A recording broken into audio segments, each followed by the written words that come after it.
আজকের আলোচনার বিষয়টি অত্যন্ত মর্মান্তিক তাৎপর্য। 22 এপ্রিল 2025 দিনটি ভারতের ইতিহাসে এক কালো অধ্যায় হয়ে থাকবে। জম্মু কাশ্মীরের পহেলগাঁওয়ের শান্ত প্রকৃতিময় উপত্যকা আচমকা রঞ্জিত হলো নিরহ পর্যটকদের রং। 5 জন সশস্ত্র পাক মদতপুষ্ট জঙ্গি নির্মমভাবে হামলায় প্রাণ কেড়ে নিলেন 26 জন পর্যটকের। ধর্মীয় পরিচয় যাচাই করে একে একে মানুষ একেবারে বর্বরতার চূড়ান্ত রূপ আমরা প্রত্যক্ষ করি। এটি কেবল একটি সন্ত্রাসী হামলা বলে নয়, এটি ভারতীয় সমাজের বহুত্ববাদী চেতনাকে আঘাত। কাশ্মীরকে শান্তির পথে ফিরিয়ে আনার চেষ্টার প্রতি চরম চ্যালেঞ্জ। এই প্রেক্ষাপটে আমরা আজকের আলোচনা করব এই হামলার পেছনে কি উদ্দেশ্য ছিল, ভারতের নিরাপত্তা ব্যবস্থার প্রতিক্রিয়ায় কিভাবে এগোচ্ছে, পাকিস্তানের ভূমিকা কিভাবে দেখা হচ্ছে এবং আন্তর্জাতিক গণমাধ্যম ও বিশ্ব সম্প্রদায়ের পারস্পরিক ক্রিয়া এবং প্রতিক্রিয়া, এবং অবশ্যই ভারত এবং পাকিস্তানের সামরিক শক্তি কে কার থেকে এগিয়ে কে কার থেকে পিছিয়ে। সবশেষ আমরা বুঝে নেওয়ার চেষ্টা করব এই হামলার পর ভারত কিভাবে এর পাল্টা জবাব এবং দুই পরমাণু শক্তিধর দেশের মধ্যে উত্তেজনা কতটা বিপজ্জনক মোড় নিতে পারে। আসুন আমরা এ বিষয়ে গুরুত্বপূর্ণ যুক্তিভিত্তিক আলোচনা করি। আবেগ তো কিছুটা থাকবেই, সঙ্গে তথ্য এবং বাস্তবতাও মিশিয়ে নেব আমরা। প্রিয় দর্শক, চলুন তাহলে আলোচনার গভীরে ঢুকি। আমাদের দুজন অতিথি বিশ্লেষণ করবেন আজকের গোটা বিষয়টি নিয়ে। আমার বিশ্বাস আপনারা আগামী কয়েক মিনিট আমাদের সঙ্গে যুক্ত থাকবেন এবং বরাবরের মতো আপনাদের মূল্যবান মতামত আমাদের মন্তব্যের কলামে লিখে জানাবেন। সুমন গাঙ্গুলি কলকাতার বিশিষ্ট সাংবাদিক, বিশ্লেষক এবং একই সঙ্গে প্রথম কলকাতার ডেপুটি এডিটর, আমার বন্ধু সাংবাদিক পরমাশিস খোসরায়। সত্যিকার অর্থে এই আলোচনাটি অনভিপ্রেত বলেই মনে করছি। আমি প্রথমেই সুমনদাকে বলবো, সুমনদা তুমি কিভাবে দেখছো এই বিষয়টিকে? হয়তো এই আলোচনা না করতে পারলে সবচেয়ে ভালো লাগতো, কারণ অন্তত কার দোষ কার কারণে এই হামলা সেটা নিয়ে পরে আসবো। এটা তো বাস্তব কথা যে পেহেলগাঁও আমাদের সবার, আমরা অন্তত ভারতবাসী হিসেবে আমাদের সবার স্বর্গের, যাকে আমরা স্বর্গের সঙ্গে তুলনা করি, সেই পেহেলগাঁও কিন্তু রক্তাক্ত হলো এবং এই বাংলা থেকেই 4 জনকে আমরা হারালাম। কারণ তুমি জানো যে গতকালকে যে সেনা নিহত হয়েছেন, যে যিনি জঙ্গি দমনে যিনি প্রাণ দিয়েছেন, তিনি কিন্তু বাংলার এবং আরো বড় করে বলতে গেলে আমার জেলার ছেলে। সুতরাং সেই জায়গায় দাঁড়িয়ে কিন্তু এই ঘটনা কিন্তু খুব আশ্চর্যজনক আমি বলবো না। কারণ দেখো, পাকিস্তান তো বড় আমাদের শত্রু দেশ হিসেবে আজ থেকে নয়, অন্তত যেদিনকে ভারতবর্ষ তৈরি হলো, যেদিনকে বলা যেতে পারে বাংলাদেশকে ভারতবর্ষ কার্যত পাকিস্তানের মুখ থেকে ছিনিয়ে নিল, সেদিন থেকে কিন্তু বাংলাদেশের এই ঘটনার পর থেকে ভারতবর্ষের একদম চিহ্নিত শত্রু হচ্ছে পাকিস্তান। তাই পাকিস্তানে কাজ করেছে, পাকিস্তানে কাজ করবে, কারণ তারা তো আমাদের বন্ধু দেশ নয়।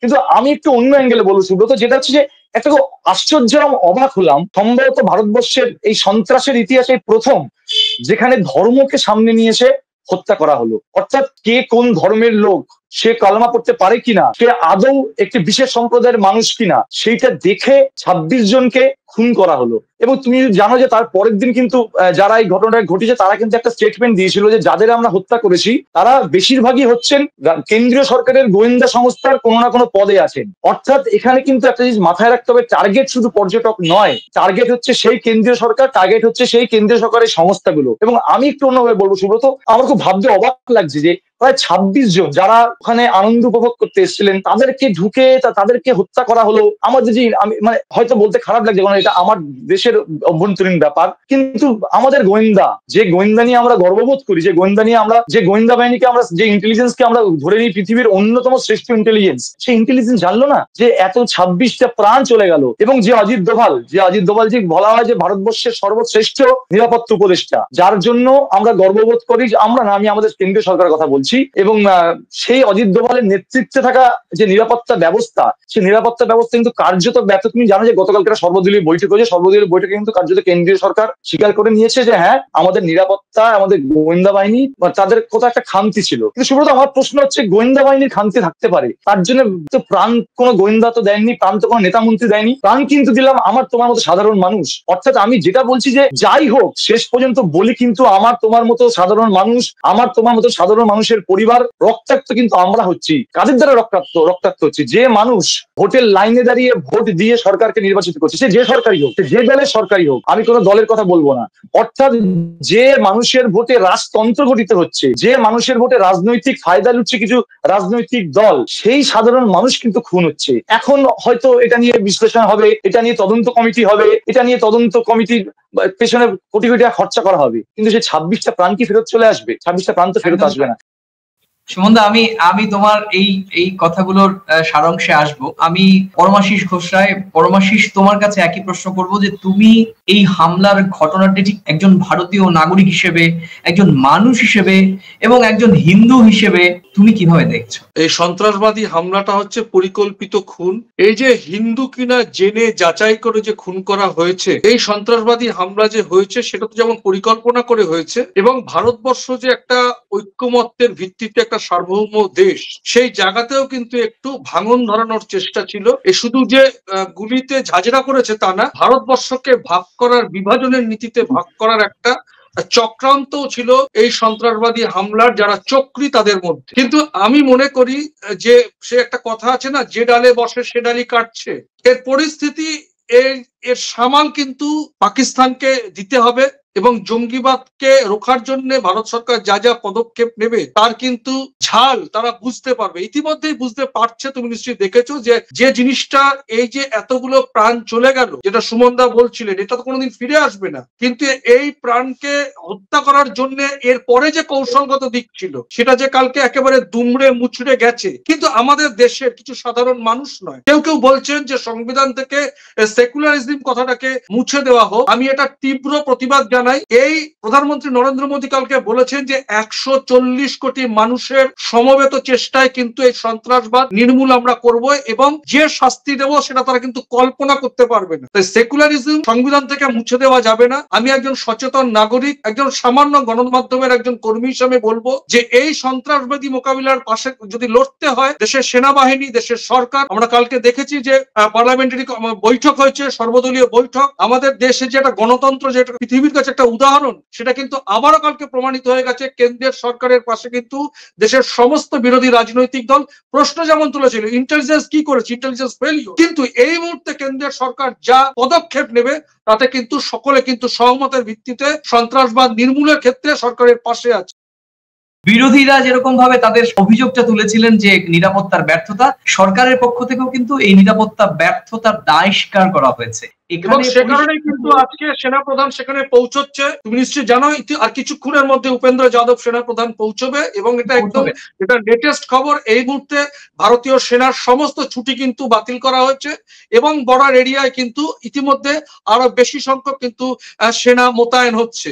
ঠিক, আমি আসবো। আমি তার আগে আমাদের দর্শকদের একটু সামারাইজ করতে চাই যে এই ঘটনায় ভারত কিভাবে প্রতিক্রিয়া দেখিয়েছে। ভারতের পক্ষ থেকে যে প্রতিক্রিয়া হয়েছে তার মধ্যে প্রধানমন্ত্রী নরেন্দ্র মোদী সফর করে দিল্লিতে ফিরে সিসিএস এর বৈঠক, নিরাপত্তা বৈঠকে যোগ দিয়েছিলেন, এবং কূটনৈতিক সিদ্ধান্ত এর মধ্যে ইন্দাস পানি চুক্তি স্থগিত করা হয়েছে, সীমান্ত বন্ধ, ভিসা বাতিল, পাকিস্তানি কূটনীতিক বহিষ্কার, দূতাবাসের কর্মী হ্রাস, সেনা অভিযানের প্রস্তুতি, সার্জিক্যাল স্ট্রাইক বা সীমিত এয়ার স্ট্রাইকের বিষয়টি বিবেচনা করার বিষয়ে আলোচনায় আসছে, সাইবার নিরাপত্তা এবং গোয়েন্দা তৎপরতা জোরদারের বিষয়টি আমরা ইতিমধ্যেই লক্ষ্য করছি। আন্তর্জাতিক প্রতিক্রিয়া হিসেবে বলা হচ্ছে, বা আমরা গত কয়েকদিন যাবত দেখছি যে বিশ্বব্যাপী হামলার নিন্দা করা হয়েছে। যুক্তরাষ্ট্র, France, Britain, UA, Israel, Germany, জাতিসংঘ সহ সকলেই ভারতের পাশে থাকার বার্তা দিয়েছে। উল্লেখযোগ্য বিষয় হচ্ছে চীন এবং মুসলিম দেশগুলো নরম প্রতিক্রিয়া জানালেও সন্ত্রাস বিরোধী অবস্থান নিয়ে তারা কিন্তু ভারতের পাশে দাঁড়ানোর কথা বলেছে। তুমি জানো যে কালকে যে কজন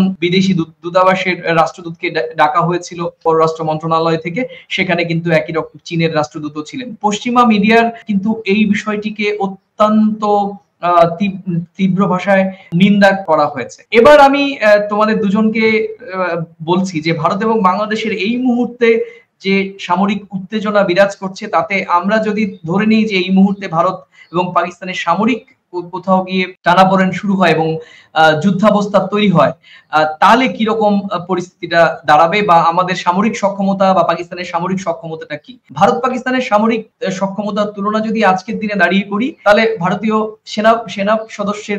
সেনাবাহিনীর সদস্য সংখ্যা 14 লাখ 50,000, আর পাকিস্তানের প্রায় অর্ধেক 6.5 লাখ। ট্যাঙ্ক ভারতের রয়েছে 4,200টি, পাকিস্তানের রয়েছে মাত্র 2,600টি। যুদ্ধ বিমান রয়েছে ভারতের 2,200টি, পক্ষান্তরে পাকিস্তানের রয়েছে 1,400টি। নৌবাহিনী, ভারতীয় বিমান বাহিনী রণতরী 2টি, পাকিস্তানের নেই।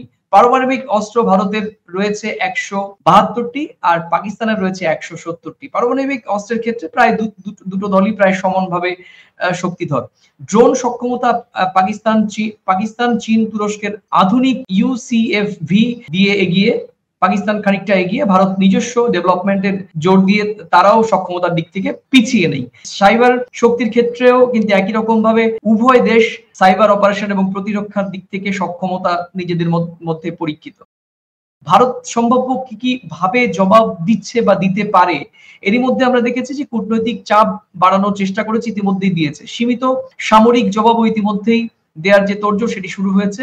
সাইবার ও গোয়েন্দা অপারেশন ইতিমধ্যেই আমরা জানি যে বিভিন্ন ভাবে তাদের যে অ্যাক্টিভিটি সেটি শুরু হয়েছে। অভ্যন্তরীণ নিরাপত্তা জোরদার, কাশ্মীরের অভিযান আমরা জানি যে গতকাল রাত থেকে কাশ্মীরের বিভিন্ন জায়গায় অভিযান রয়েছে। সব মিলিয়ে পাহেলগাঁওয়ের হামলা কাশ্মীর সংকট এবং ভারত পাকিস্তানের বৈরিতাকে নতুন মাত্রায় নিয়ে যাচ্ছে এবং আন্তর্জাতিক সমর্থন থাকলেও ভারতের ক্রিয়ার ভবিষ্যতের নিরাপত্তার পরিবেশের ওপর সবটাই এখন এই মুহূর্তে দাঁড়িয়ে প্রেডিকশনের জায়গা নেই, কারণ কখন কি ঘটে যায় সেটা একদম সময় বলতে পারবে। এই মুহূর্তে আমি সুমনদাকে বলছি যে এই সামরিক শক্তির দিক থেকে আমি পরিসংখ্যানও দিলাম যে ভারত অনেকটাই এগিয়ে। তুমি কিভাবে দেখছো? দেখো, শুধু তুমি সবকিছু তুমি একটা কথা তুমি বলোনি। আমাদের সবচেয়ে বড় শক্তি হচ্ছে আমাদের ঐক্যবদ্ধ হয়ে থাকা। পাকিস্তানে যারা মুসলিম, তারা কিন্তু ভারতের মুসলিমদের সঙ্গে তাদের মিলিয়ে ফেললে চলবে না। মনে রাখতে হবে আমাদের দেশের যারা সংখ্যালঘু ভাই, তারা কিন্তু তাদের আগে পরে মুসলিম বলেন, আগে বলেন ভারতীয়।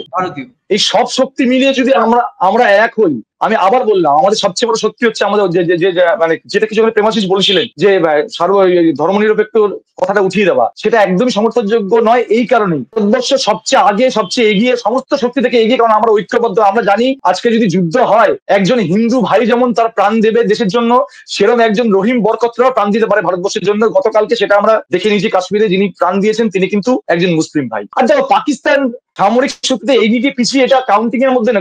আমি যদি অঙ্কের হিসাব করি, আমি বলবো যে একটা খুব সহজ কথায় বলি, গোল্লা বলে আমরা একটা বিষয় জানি যে গোল্লা পাওয়া যায়। পাকিস্তান সর্বোচ্চ সব দিক দিয়ে ভারতবর্ষের কাছে গোল্লা পেয়ে বসে আছে। একটা প্রায় মাইনাস হয়ে যাওয়া দেশকে নিয়ে আলোচনা করার মতো সময় অন্তত আমি বলবো তুমিও ভারতীয়, তোমারও নেই, আমারও নেই। কারণ যারা আমাদের একদম মাইনাস, যারা আমাদের কোনো শক্তিতে আমাদের ধারে কাছে আসে না, তাদেরকে নিয়ে আলোচনা করে তারা মানে কিছু, আমি একদম পাড়ার ভাষায় চলে আসি। তুমি দেখবে পাড়ায় কলতলায় খুব ঝামেলা হয়, জানো? দেখবে কলতলায় কিছু আশেপাশে বাড়ির কিছু মহিলারা এসে না কিছু মানুষকে খোঁচাখুচি করে, সামরিক মানে ঝগড়া বাঁধানোর জন্য। পাকিস্তান সেই কলতলার শত্রু, যে শত্রুর কোনো ক্ষমতা নেই, কিন্তু তারা একটু খুঁচিয়ে মাঝে মাঝে জাহির করে যে আমরা এখনো আছি, মানে এটা তাদের হচ্ছে এক্সিস্টিং দেখাবার জন্য তারা এরকম ঝামেলাগুলো করে। সুতরাং আমি সত্যি বলি সুব্রত, পাকিস্তানকে নিয়ে ভাবার আলোচনা করার মতো কোনো যুক্তিযুক্ত আছে বলে আমি মনে করি না। আমি যদি মনে করি ভারতবর্ষ যদি মনে করে, ঠিক আমার মনে হয় ঠিক 1 ঘন্টা সময় নেবে দেশটাকে কার্যত সিধা করে দেওয়ার জন্য, দেশটার মেরুদণ্ডটা ভেঙে দেওয়ার জন্য। কারণ আমি আবার বলছি, আমাদের সবচেয়ে বড় গর্ব হচ্ছে আমাদের একতা, আমাদের ঐক্যবদ্ধতা। যে রেজিমেন্টে আমরা নিয়ে যাব, সেই রেজিমেন্টে যেমন হিন্দু থাকবেন, সেই রেজিমেন্টে যেমন খ্রিস্টান থাকবেন, সেই রেজিমেন্টে যেমন বৌদ্ধিস্ট থাকবেন, যেমন পাঞ্জাবি থাকবেন, সেরকম কিন্তু মুসলিম থাকবেন। আগে পাকিস্তানের ঐক্যবদ্ধ পাকিস্তান হয়ে দেখা, তারপরে পাকিস্তানকে নিয়ে আলোচনা হবে। আমি সত্যি বলি সুব্রত, আমি হয়তো প্রেমাসির সঙ্গে অনেকটাই সহমত যে মানে পাকিস্তানকে নিয়ে আলোচনা করার মতো, কথা নষ্ট করার মতো সময় আমাদের কারণ নেই। কারণ পাকিস্তান যে ভুলটা তারা করে এসেছে, দেখো এর আগে আমি পাকিস্তান 65 সাল ভুলে গেছিল। পাকিস্তানের শিক্ষা হয়ে থাকে, তাহলে 65 সালের শিক্ষা থেকে পাকিস্তান শিক্ষা নেবে ভারতবর্ষ কি পারে। ভারতবর্ষের পাশে গোটা বিশ্ব আছে, কারণ ভারতবর্ষ কোনো সন্ত্রাসবাদকে সমর্থন করে না, ভারতবর্ষ কোনো সন্ত্রাসবাদকে এগিয়ে দেয় না। তুমি বলো তো সুব্রত, কত বড় নির্লজ্জের মতো ব্যাপার, ভারতবর্ষে 26টা প্রাণ গেছে আর পাকিস্তান হাই কমিশনে সেটা সেলিব্রেট হচ্ছে। এটা একটা দেশ, আমি তো বলবো, আমি দার্জিলিং ভাষায় বলছি, ওটা দেশ, ওটা একটা ডাস্টবিনের দেশ। যে দেশটাকে ডাস্টবিন হিসাবে আমি বলছি, আমি তোমার চ্যানেলে বলছি এটা ডাস্টবিন। যে দেশ অন্যের মৃত্যু নিয়ে, রক্ত নিয়ে যে দেশ সেলিব্রেট করে, সেই দেশে কোনো মানুষ আছে বলে, সেই দেশে কোনো মানবিক প্রশাসন আছে বলে আমি মনে করি না। সুতরাং পাকিস্তানকে আমি বলবো, পাকিস্তানের জন্য এই জলফল বন্ধ খুব সাময়িক ব্যাপার। পাকিস্তান, আমার যদি ব্যক্তিগত মত বলো, আমি বলবো মানচিত্র থেকে কালকে পাকিস্তানের নামটা মুছিয়ে দেওয়া হোক। কারণ পাকিস্তান হচ্ছে সমস্ত বিশ্বের কাছে একটা ক্যান্সার, আর ক্যান্সারকে বেশি দিন টিকিয়ে রাখতে নেই। ক্যান্সারের কোনো ডিগ্রি হয় না, কেমোথেরাপি ক্যান্সারের হয় না, ক্যান্সারের এটা একদম লাস্ট স্টেজে চলে এসছে। এদের এখন উৎখাত করে শেষ করে দেওয়া উচিত। হ্যাঁ, পাকিস্তানের সাধারণ মানুষ, আমি এটা বিশ্বাস করি, তারাও কিন্তু চায় ভারতবর্ষের মতো একসঙ্গে থাকতে। তারাও কিন্তু চায় ভারতবর্ষের মতো সাধারণ মানুষের মতো তারা থাকতে। কিন্তু আমি বলবো যে পাক অধিকৃত পাক যে কাশ্মীর, সেই কাশ্মীর নেওয়ার সময় কিন্তু আমাদের চলে এসছে, আমাদের কিন্তু চলে এসছে বালুচিস্তানকে স্বাধীন করে পাকিস্তানকে জবাব দেওয়া। আর দেরি করে লাভ নেই, আর কত মৃত্যু আমরা দেখবো, আর কত রক্ত আমরা দেখবো, অনেক রক্ত আমরা দেখেছি। আর রক্ত না, এবার এবার পাকিস্তানকে রক্তাক্ত করার সময় আমার এসছে। কারণ তুমি জানো সুব্রত, কারণ তুমি আমার চেয়ে অনেক বেশি জানো, তুমি বাংলাদেশের উপর কাজ করছো। এই আজকে আজকে এই যে বাংলাদেশের সঙ্গে ঝামেলা, এর অন্যতম কারণ তো পাকিস্তান চাইছে বাংলাদেশকে ব্যবহার করে ভারতকে দুর্বল করতে। পাকিস্তান চাইছে মানে বাংলাদেশকে ব্যবহার করে চীনের সঙ্গে হাত মিলিয়ে উত্তর নাগাল্যান্ড, মিজোরাম, মণিপুর এই জায়গাগুলোকে দ্বিখণ্ডিত করে ভারতবর্ষকে দুর্বল করতে। কিন্তু পাকিস্তানকে আমি আবার বললাম, মনে রাখতে হবে পাকিস্তানকে, যে ভারতবর্ষ কিন্তু দুর্বল অত সহজে হয় না। কারণ ভারতবর্ষের একটা স্বাধীনতার ইতিহাস আছে, ভারতবর্ষের অনেক অনেক লড়াইয়ের ইতিহাস আছে। ভারতবর্ষের বুকে শিবাজি থেকে শুরু করে ভারতবর্ষকে ঝাঁসি রানী লক্ষ্মীবাইয়ের মতো মানুষ জন্মেছিলেন। সেই ভারতবর্ষকে দুর্বল করা যদি এই সামান্য একটা পাকিস্তানের মতো একদম ছোট্ট একটা দেশ, আমি একদম খুব ফ্র্যাঙ্কলি বলছি, বলতে খারাপ লাগলেও বলছি, বড় থেকে বড় বিল্ডিং এ দেখবে ছোট টয়লেট থাকে না, ভারতবর্ষের কাছে পাকিস্তান সেই ছোট টয়লেটের মতো। সেই ছোট টয়লেটের দেশকে নিয়ে ভাবার সময় আমাদের নেই। আমি বলছি, হয়তো আমার বলা ঠিক না অন্য দেশ সম্পর্কে, কিন্তু আমি বলছি আমার যন্ত্রণা থেকে বলছি, কেন পাকিস্তানের জন্য প্রতিবার আমাদের দেশের সেনা, আমাদের সাধারণ মানুষ রক্তাক্ত হবে কেন, কিসের জন্য, কি দাবি পাকিস্তান? আরে যে দেশটা এখন ভিক্ষার থালা নিয়ে গোটা বিশ্বের কাছে ভিক্ষা চাইছে, সেই দেশ কিনা ভারতবর্ষের মতো আমাদের মতো দেশকে চোখ রাঙাচ্ছে। আর চোখ রাঙানি সহ্য করা আমার মনে হয় উচিত না। মনে হয় ইমিডিয়েট পাক অধিকৃত কাশ্মীরকে দখল করে পাকিস্তানকে প্রথম জবাব দেওয়া শুরু হোক। জল বন্ধ টন্ধ অনেক পরে, ওগুলো খুব সাধারণ বিষয়। কারণ দেখো, এটা তো বাস্তব কথা, আন্তর্জাতিক যে নিয়ম আছে সেই নিয়মে কিন্তু জল বন্ধ করার নিয়ম নেই। এটা ইন্টারন্যাশনাল যদি ট্রাইব্যুনালে যায় তাহলে কিন্তু কার্যত ভারতকে কিন্তু জল বন্ধের ব্যাপারটা থেকে পিছিয়ে আসতে হবে। আমি তাই বলছি, এইসব আর আইন টাইন না, প্রথম অ্যাটাক হোক পাক অধিকৃত কাশ্মীর, এবং আমি মনে করি 140 কোটি মানুষ একসঙ্গে আওয়াজ তুলুক, পাক অধিকৃত কাশ্মীর আমাদের চাই, আমাদের চাই, আমাদের চাই। তাহলেই পাকিস্তানের মতো ওই ছোট ছোট টয়লেটের মতো দেশগুলো ঠিক হয়ে যাবে।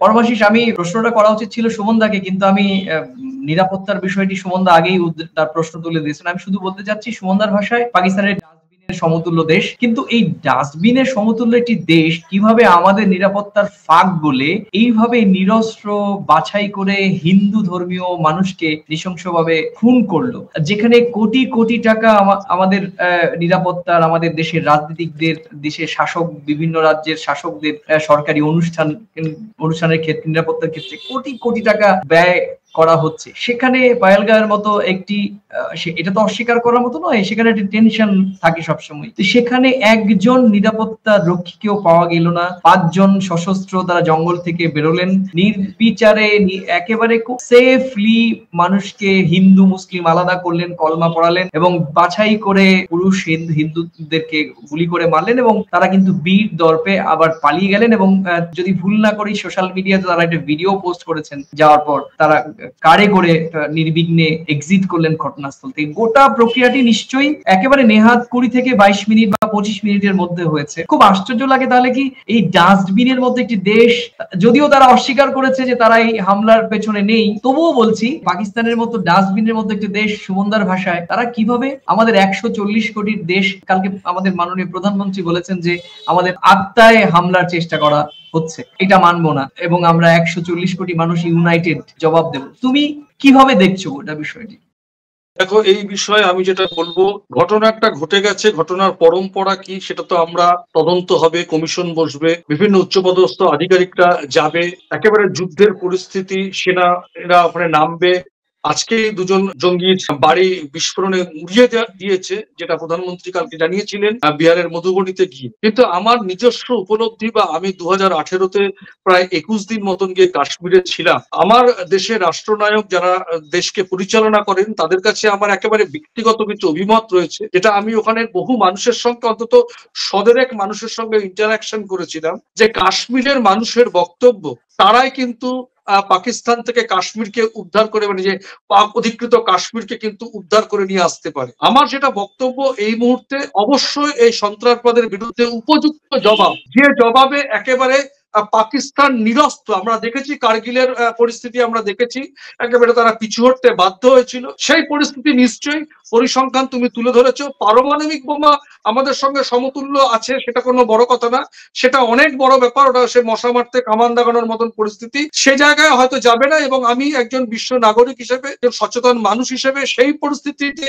যাতে না যায়, কিন্তু একেবারে বুঝিয়ে দেওয়া যে সন্ত্রাসবাদের বিরুদ্ধে ভারত কতটা এগিয়ে রয়েছে এবং ভারতের পাশে সদর্থকভাবে গোটা পৃথিবীর বিভিন্ন রাষ্ট্রনায়করা কিরকম রয়েছে। তুমি জানো যে জাতিসংঘের মহাসচিব এই মুহূর্তে একটি আন্তর্জাতিক গণমাধ্যমে তিনি জানিয়েছেন, আমরা কালকেই দেখেছি, তিনি ধৈর্য ধরতে বলেছেন। একটা ধৈর্য ধরতে লোকে কখন বলে, সেই ধৈর্যের যখন বাঁধ ভেঙে যায় তখন কিন্তু বলা হয়। তো পরিস্থিতি কিন্তু একটা চরম পর্যায়ে গেছে। কিন্তু এই জায়গায় দাঁড়িয়ে আমি ভারতবর্ষের রাজনীতিকদের, যারা 140 কোটি মানুষের ভোট নিয়ে গিয়ে রাষ্ট্র শাসনের দায়িত্বে দিল্লিতে আসনে বসেন, তাদের কাছে আমার স্বনির্বন্ধ অনুরোধ এবং দেশের সমস্ত রাজনৈতিক নেতৃবৃন্দের কাছে আমার অনুরোধ, এই বিষয়টি নিয়ে কিন্তু ঘোলা জলে কেউ মাছ ধরতে নামবেন না। সঠিক জবাব দেওয়ার জন্য কালকে যেটা আপনারা পার্লামেন্টে যে বৈঠক করেছেন, কেন্দ্রের পাশে দাঁড়াতে হবে, দাঁড়িয়ে এর সদর্থক ভূমিকা নিয়ে সন্ত্রাসবাদকে নির্মূল করার জন্য 140 কোটি মানুষের মনোনিবেশকে, যেটা বলেছেন যে 140 কোটি মানুষের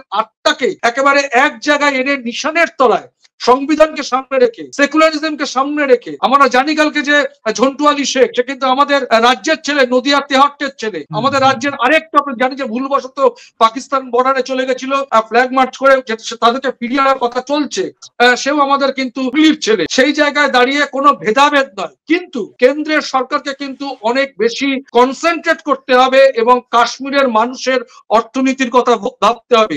এই ঘটনার পর কাশ্মীরের মানুষরা কিন্তু সবচেয়ে বেশি পাকিস্তানের বিরুদ্ধে কথা বলেছে, এটা কিন্তু আমাদের মনে রাখতে হবে। গরিবই কিন্তু একটা মানুষকে সুযোগ নেয়। আজকে পর্যটন কিন্তু ভেঙে পড়লো, এই আমাদের ইন্টেলিজেন্স কিন্তু পুরোপুরি ফেলিওর। এটা একজন আমি সচেতন সাংবাদিক হিসেবে বলবো, এটা কিন্তু সুযোগ নিচ্ছে, গরিবের সুযোগ নিতে পারে। সেই জায়গায় কাশ্মীরের মানুষের যেমন সন্ত্রাসবাদের মোকাবিলা দেশ একেবারে এগিয়ে যাবে, নির্মূল করবে, কিন্তু কাশ্মীরের অর্থনীতি, কাশ্মীরের পর্যটনের ব্যাপারে, এবং আমি যেটা বলছিলাম 2018-তে গেছিলাম, পর্যটকের সঙ্গে কাশ্মীরের প্রশাসনের একেবারে ডাইরেক্ট ইন্টারাকশন করার কিন্তু কোন রকম ইনফ্রাস্ট্রাকচার নেই। শুধু বন্দুকের নল, আর্মিরা ঘোরাফেরা করছে, একটা শান্তির বাতাবরণ, যেটা মানুষ যে ফ্রিলি ঘুরবে, সবসময় একটা ভয় আতঙ্ক। এই পরিস্থিতি কেন থাকবে? সেখানে নিরাপত্তার জন্য নিরাপত্তা কোথায় ছিল? আমরা দেখেছি অনন্তনাগের ঘটনা দেখেছি, পুলওয়ামের ঘটনা দেখেছি, এ তো ঘটনার পরম্পরা। ভারতবর্ষের অন্যান্য জায়গাতে এত সেনা নেই, এত সেনা কনসেন্ট্রেট করতে হয় না, তাহলে কাশ্মীরে কেন এটা পরপর হচ্ছে? তাহলে আমাদের ইন্টেলিজেন্সের ফাঁক ফোকর রয়েছে, সেখানে কিন্তু আরো বেশি কনসেন্ট্রেট করতে হবে। কাশ্মীরের মানুষের সঙ্গে তাদের মনের কথা কেন্দ্রের সরকারকে বুঝতে হবে, তবেই কিন্তু আমরা সত্যিকারের সন্ত্রাসবাদ নির্মূল করতে পারবো কাশ্মীরের মানুষদের সঙ্গে নিয়ে। তারা কিন্তু এই ঘটনায় মর্মাহত, তাদের কিন্তু রুটি রুচি একেবারে পথে বসে যেতে সবচেয়ে বেশি ক্ষতিগ্রস্ত হয়েছেন কাশ্মীরের মানুষ।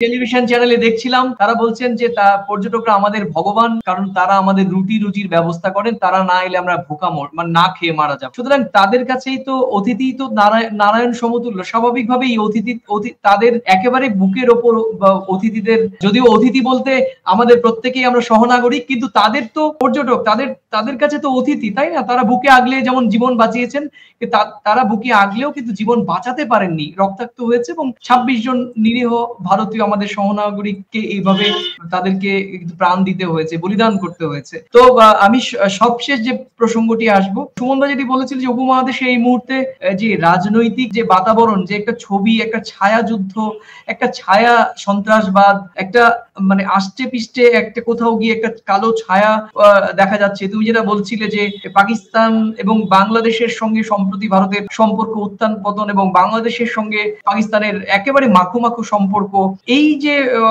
আজকে পহেলগাঁওয়ের এই ঘটনা, বা আমরা একেবারে সরাসরি বলতে পারি এর পেছনে পাক মদতপুষ্ট জঙ্গি সংগঠনই লস্কর-ই তৈয়বার প্রচ্ছন্ন, এবং তাদেরই ব্লুপ্রিন্ট করা এই হামলা, তারা কিন্তু ইতিমধ্যেই বিভিন্ন রকম ভাবে বাংলাদেশেও তাদের ছায়া আমরা দেখি বিভিন্ন গণমাধ্যমে দেখেছি। তো সব মিলিয়ে তোমার কি মনে হচ্ছে যে এই ঘটনা কোনোভাবে আরো বাংলাদেশের সঙ্গে গত 8-9 মাসে এমনি সম্পর্কে টালমাটাল চলছে, এই পাহেলগাঁওয়ের ঘটনা আরো তোমরা দুজনের কাছ থেকে অল্প অল্প জানবো যে আরো বাংলাদেশের সঙ্গে ভারতের সম্পর্ক আরো একটু জমাটি বা মানে বরফের মতো শীতল হতে শুরু করলো? সুব্রত, আমি যেটা মনে করছি যে এই বাংলাদেশের এই অচল অবস্থা কিন্তু কোথাও পাকিস্তানকে আলাদা অক্সিজেন দিচ্ছে। কারণ বাংলাদেশ থেকে যেভাবে ভারত বিদ্বেষী আওয়াজ উঠছে, ভারতের বিরুদ্ধে যেভাবে আওয়াজ উঠছে, যেভাবে দখল করে নেবো, নিয়ে নেবো আওয়াজ উঠছে, কোথাও যেন এই পাকিস্তানের সেই মানে সেই কণ্ঠস্বরটা বাংলাদেশে শোনা যাচ্ছে। আমি আবার বললাম যে বাংলাদেশের এই ঘটনা, সাম্প্রতিক ঘটনা, 9ই আগস্টের পরে যে ঘটনা, সেই ঘটনা কিন্তু কোথাও পাকিস্তানকে আলাদা অক্সিজেন, সরি 5ই আগস্ট, হ্যাঁ, সেই ঘটনা কিন্তু কোথাও যেন একটা আলাদা অক্সিজেন পাকিস্তানকে দিয়ে রেখে দিয়েছে। দেখো, বাংলাদেশের সঙ্গে সম্পর্ক শীতল হোক আমরা সবাই চাই, কিন্তু কিভাবে শীতল হবে? যেটা একটা দেশ, যে দেশের স্বাধীনতার ভিত্তিটা ভারতবর্ষের হাত ধরে, যে দেশের স্বাধীনতা এসছে ভারতবর্ষের হাত ধরে, সেই দেশ, এটা তো ইতিহাসকে তো অস্বীকার করা যায় না। আজকে যারা বাংলাদেশে যারা আছেন, যারা তথাকথিত রাজাকার, যারা হঠাৎ করে তার মানে যারা এখন দেশ একটা নতুন ভাবে ভারতবর্ষের বাংলাদেশ স্বাধীনতার একটা আশ্বাস গ্রহণ করছেন, তারা কিন্তু ইতিহাসটা ভুলে গিয়ে কোথাও যেন সেই সন্ত্রাসের রাজকেই বাংলাদেশে নিয়ে আসতে চাইছেন। আর সেই সন্ত্রাসের রাজের একটা বড় ছায়া কিন্তু পাকিস্তান দেশকে মদত দিচ্ছে। অবশ্যই আমি বলবো, একজন ভারতবর্ষের নাগরিক হিসাবে আমি প্রশাসনের কাছে, ভারতবর্ষের দেশের কাছে বলবো যে এখন কিন্তু কোথাও যেন বাংলাদেশের প্রতি আমাদের একটু আলাদা নজর দেওয়ার সময় এসছে। এখন কিন্তু বাংলাদেশকে এতটা হালকাভাবে নিলে হবে না, কারণ এটাও হতে পারে এই বাংলাদেশকে ব্যবহার করেই কিন্তু আগামী দিন আমাদের ওপর আরো বড় কোনো আক্রমণ আসতে পারে। কারণ বাংলাদেশের যে সরকার এখন সরকার চালাচ্ছে, মনে রাখতে হবে সেই সরকার রাজাকারদের সরকার, সেই সরকার চূড়ান্ত ভারত বিদ্বেষী সরকার। সেই সরকারে শেখ হাসিনার মতো ভারত বন্ধু কেউ নেই, সেই সরকারে বঙ্গবন্ধুর মতো ভারত বন্ধু কেউ নেই। সুতরাং পাকিস্তানের পাশাপাশি পাকিস্তান আমাদের একদম ওপেন থ্রেট, কিন্তু বাংলাদেশ কিন্তু এখন গুপ্ত ঘাতক হিসাবে কোথাও যেন ভারতবর্ষের উপর আক্রমণের জন্য তৈরি হচ্ছেন, এবং সেই আক্রমণকে অক্সিজেন যোগাচ্ছে সেই ডাস্টবিনের দেশ পাকিস্তান। তাই এখন কিন্তু আমাদের শত্রু আগে একজন ছিল, বাংলাদেশ। দেখো, আমি এই বিষয়টা সুমন বাবু যে কথাটা বললো, আমি এটাতে সম্পূর্ণ যে সহমত পোষণ করব তা নয়। আমাদের দেখতে হবে যে সেদিনকে ঘটনার যে পরম্পরা, যে কারা হিন্দু কারা মুসলিম কলমাকে পড়তে পারে, এইভাবে কিন্তু খুন করা হয়েছে। এইভাবে যে সন্ত্রাসবাদের বন্দুকের নলে যে নিরীহ মানুষের প্রাণ গেছে, এর চাইতেও বড় একটা বিভাজনের পয়জন কিন্তু ছড়িয়ে দেওয়ার কথা এখানে। কিন্তু এটা ভারতবর্ষের যে একটা বিভাজনের রাজনীতি, এই সন্ত্রাসবাদের মধ্য দিয়ে কিন্তু ঢুকিয়ে দেওয়ার চেষ্টা করা হয়েছে। এবং তুমি জানো, এবং আমরা যারা সংবাদ মাধ্যমে কাজ করি, গণমাধ্যমে কাজ করি, সমাজ মাধ্যমে, তারাও কেউ একটু বেশি হিন্দুত্ববাদী, সেকুলারিজম সংবিধান থেকে মুছে ফেলাও, কবি নজরুলকে নিয়েও কেউ বাজে কথা বলছে।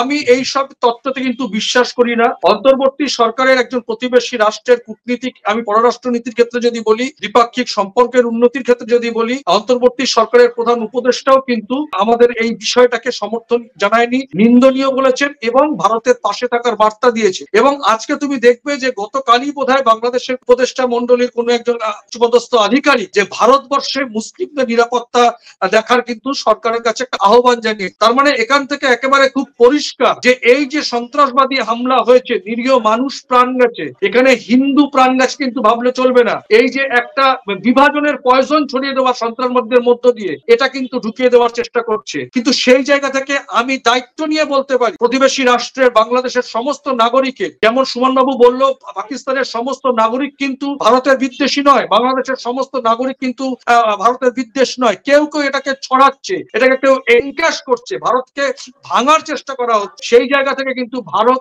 এত সহজে ভাঙবে না। আমাদের নিশান এক, আমাদের সার্বভৌমত্ব এক। আমাদের দেশের স্বাধীনতার ইতিহাস যদি দেখি, ভগৎ সিং, বল্লভভাই প্যাটেল, আবুল কালাম আজাদ, মহাত্মা গান্ধী, জওহরলাল নেহরু, ঋষি অরবিন্দ, নেতাজি সুভাষচন্দ্র বসুর দেশ, মহাত্মা গান্ধীর দেশ সর্বশেষ। সেই জায়গা দিয়ে ভারতকে এত নরম, এত ভেঙে ফেলা যাবে না, বিভাজনের রাজনীতিতে ভেঙে ফেলা যাবে না। কিন্তু আমার সত্য বক্তব্য, এই ঘটনার পরিপ্রেক্ষিতে দেশকে ঐক্যবদ্ধ থাকতে হলে কোন রাজনীতিকরা, একেবারে আমি আঙুল তুলে বলছি, কোন রাজনীতিকরা অবশ্যই আমাদের ইন্টেলিজেন্সের বিরুদ্ধে প্রশ্ন তুলুন, কিন্তু কোন রাজনীতিকরা ভোটের রাজনীতি করবেন না। দয়া করে 140 কোটি মানুষের কিন্তু নিরাপত্তা জড়িয়ে, 26টা প্রাণ চলে গেছে সরকারিভাবে, বেসরকারিভাবে কিন্তু আরো বেশি বলা হচ্ছে। 17 জন মানুষ নিহত হয়েছে, শিশুর সামনে সন্ত্রাসবাদের গুলিতে বাবাকে ঝাঁঝরা হতে হয়েছে। এটা নিয়ে কেউ কিন্তু পলিটিক্স করবেন না, কোনো ভয় নেই আমাদের দেশের মুসলিম ভাইদের। দায়িত্ব নিয়ে বলছি, বাংলাদেশের মানুষ আমাদের জানিয়েছেন, আমরা তার কথা রাখবো। ভারতের রাষ্ট্র, ভারতের কেন্দ্রীয় সরকার, ভারতের প্রশাসন সেটা রাখবে, এটুকু বিশ্বাস রাখতে হবে। ভারতবর্ষের সমস্ত রাজনীতিক সার্বভৌমত্ব ভারতের, গণতান্ত্রিক ভারতের মানুষের কাছে কিন্তু এটা আপনারা আস্থা রাখতে পারেন। কিন্তু কোন পয়জন দিয়ে ভারতকে ভাগ করা যাবে না, এবং আমাদের এখানে কিন্তু ঐক্যবদ্ধ থাকতে হবে, সচেতন থাকতে হবে। সুমন গাঙ্গুলি, পরমাশিস ঘোষরায়, তোমাদেরকে দুজনকেই আমি ব্যক্তিগতভাবে এবং আমাদের প্রথম কলকাতা পরিবারের পক্ষ থেকে তোমাদের প্রতি আমার গভীর কৃতজ্ঞতা। প্রিয় দর্শক, আপনারা এত সময় ধরে আমাদের মূল্যবান যে দুজন অতিথির বক্তব্য শুনেছেন এবং আপনাদেরও মূল্যবান সময় দিয়েছেন, তার জন্য আমি এবং আমাদের গোটা টিমের পক্ষ থেকে আপনাদের প্রতিও গভীর কৃতজ্ঞতা। শুধু আমি শেষে কিছু কথা বলতে চাই আপনাদের উদ্দেশ্যে। এত বড় একটি ঘটনার পরেও 3 দিন হয়ে গিয়েছে, কিন্তু কোথাও ভারতের কোনো ধরনের, আমাদের দুই সম্প্রদায়ের মধ্যে কোথাও কোনো ধরনের একটি চুল পরিমাণে কোনো অশান্তির খবর নেই। এটাই হচ্ছে ইউনাইটেড ভারত। আমরা ভারতীয়, এটাই আমাদের স্থিতি। এবং অনেকেই কাতারে কাতারে মুসলিম আমাদের সহনাগরিকেরা রাস্তায় নেমে এসে তীব্র ভাষায় প্রতিবাদ জানাচ্ছেন। খোদ কাশ্মীরের মানুষ, তারা টানা বন্ধ, কাশ্মীরের ইতিহাসে এই ধরনের সর্বাত্মক বন্ধ বা হরতাল হয়নি, শুধুমাত্র জঙ্গিবাদ সন্ত্রাসের বিরুদ্ধে। এর থেকে পরিষ্কার এই ভারতকে কোনোভাবেই বিভাজনের তত্ত্বে ভাগ করা যাবে না।